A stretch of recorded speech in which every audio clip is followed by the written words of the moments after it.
Good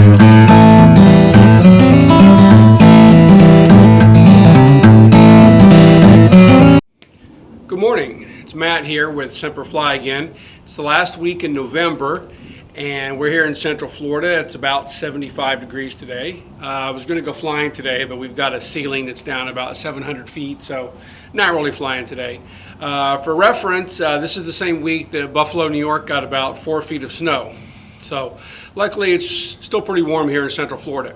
And I wanted to do a short video to talk about my restoration plans for the airplane here for Semper Fly.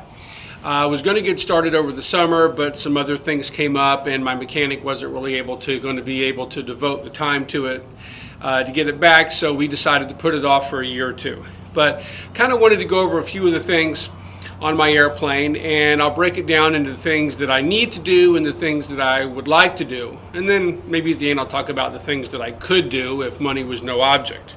But if money is an object, then you probably shouldn't own a 1946 airplane. But first, let's talk about what I have to do. First thing I probably have to do is recover my wings. Now, I've gone through the log books in my airplane quite extensively, and they're not bad logs. Near as I can tell, the entire airplane was recovered sometime in the late 60s when it lived up in New Jersey with Seconite, which is pretty common covering. My wings are in pretty bad shape. The paint's not really sticking to it anymore. Anytime you do any kind of work or anything on the wings, you're likely to see where the paint's cracking and starting to come off. Now, every year at annual, my mechanic does a punch test.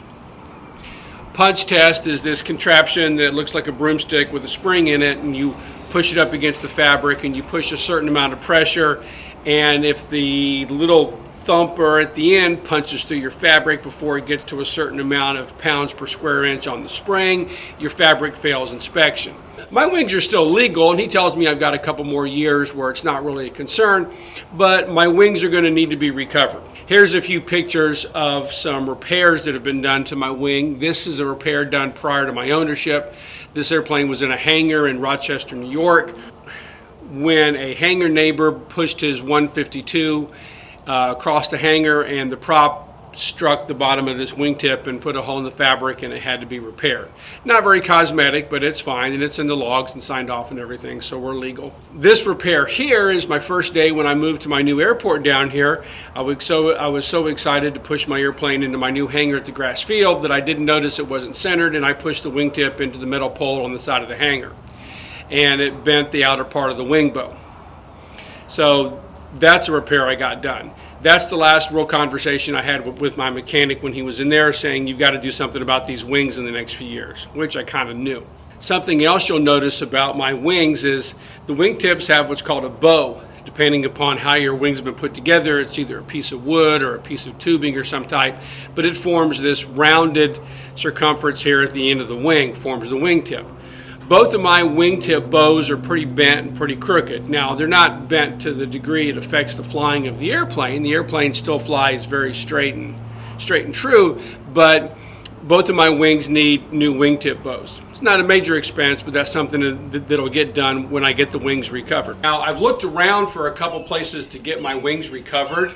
I can take them off and deliver them someplace. I got in touch with about probably 8 or 9 places in the southeast U.S., basically within a day's drive from me. And I sent them all a question and my information and asked them about recovering the wings. Only one person really responded, which is interesting. And I talked to him. He's up in Mississippi, and he gave me a very good price for recovering the wings, and not a bad time frame. Said it'd take him about 4 or 5 weeks.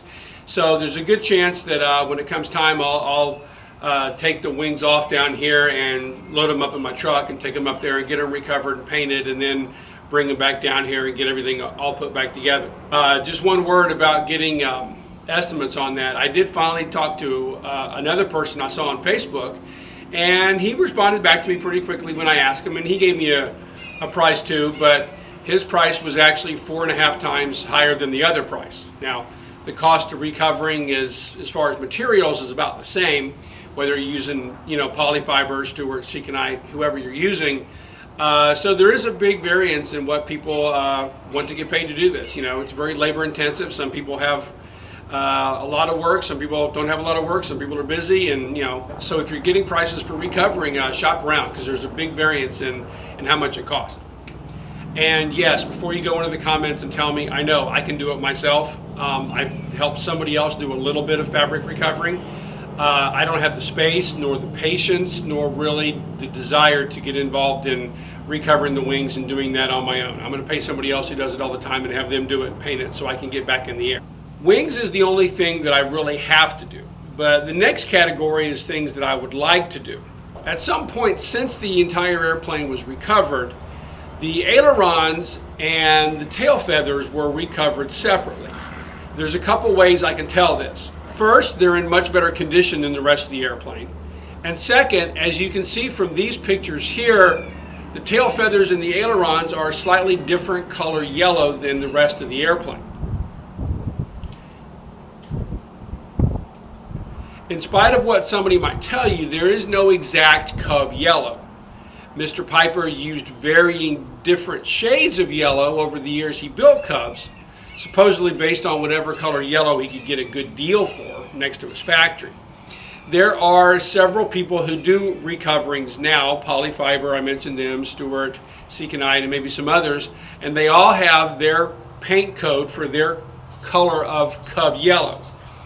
Now, from where I'm standing, I can see two other Cubs on my field, and as you can see from these pictures, they are slightly different shades of yellow. This is a Legend Cub here, which is a newer clone of a Cub.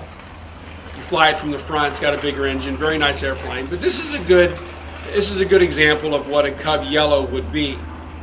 Now you can look at this Cub here. This Cub is a slightly lighter shade of yellow. Doesn't look bad, I like how it looks, but that's a different shade of yellow.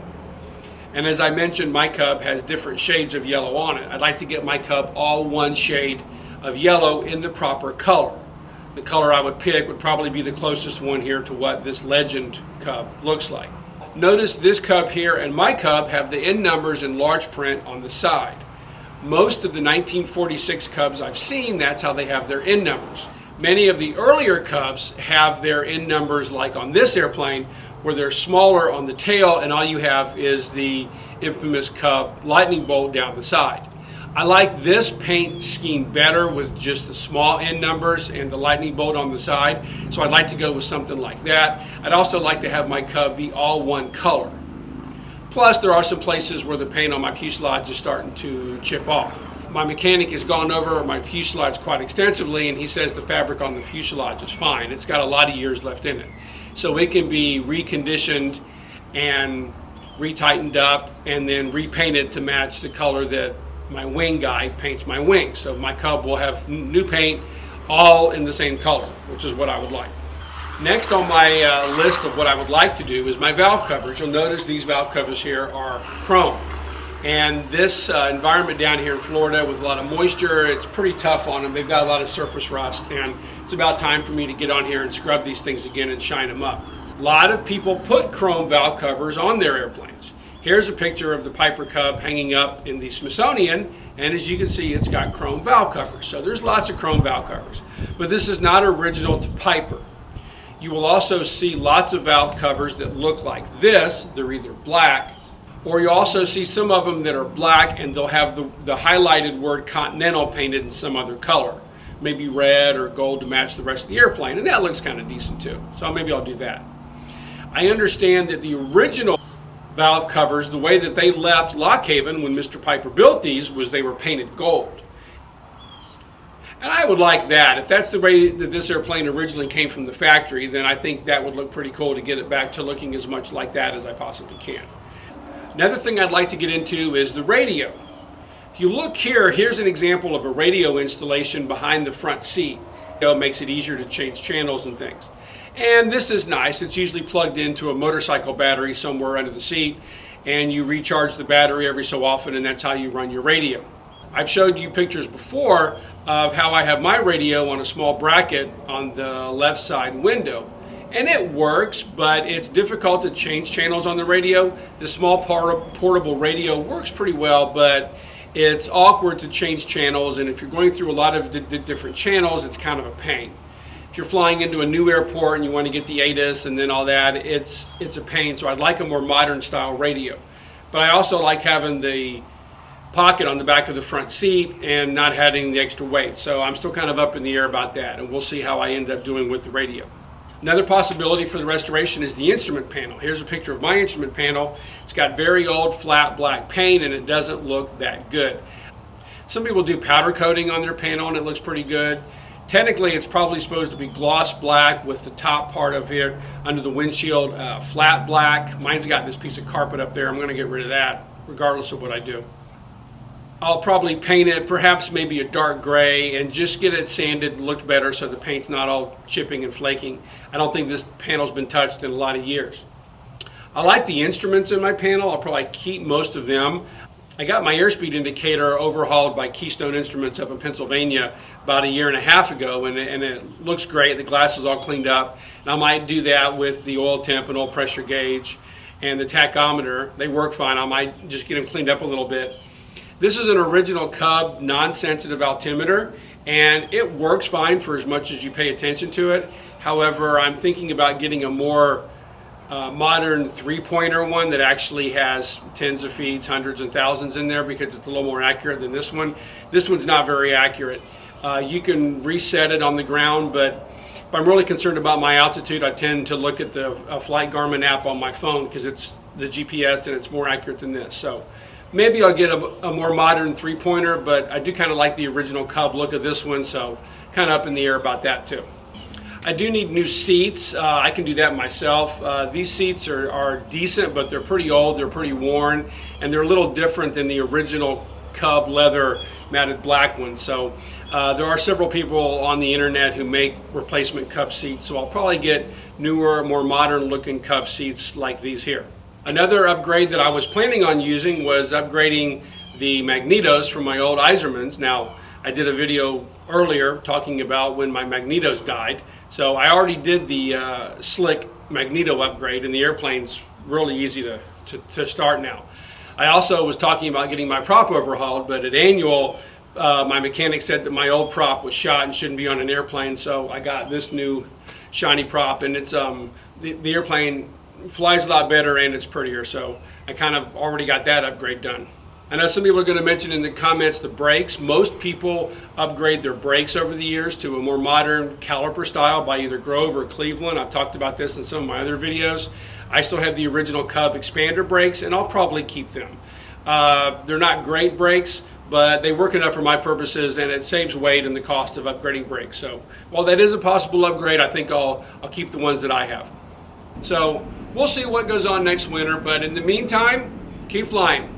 Thanks for watching.